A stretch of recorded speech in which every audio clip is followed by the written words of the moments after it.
துர்க்கைக்கு விளக்கேற்றுங்க. ராகுவுக்கு அதிபதி காளி, காளிக்கு மாற்று வந்து துர்க்கை, துர்க்கைக்கு நீங்கள் விளக்கேற்றுங்க.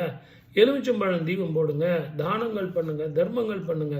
திருநாகேஸ்வரம் போயிட்டு வாங்க, திருப்பாம்பரம் போயிட்டு வாங்க, எல்லா நாகப்புற்று கோவில்களுக்கும் போயிட்டு வாங்க. கரெக்டு. பிரச்சனை தீரணுமே, இந்த பிரச்சனை தீர மாட்டேங்குதே, அந்த பிரச்சனை தீர்றதுக்கு என்ன வழி?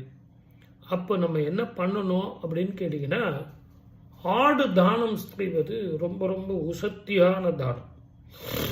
சில பேர் திருநாகேஸ்வரம் கோயிலுக்கு போயிட்டு கோயிலுக்கு வெளியே நின்று இருக்காங்களே ஒழிய கோயிலுக்கு உள்ளே போனவங்க நிறைய பேர் போக மாட்டாங்க.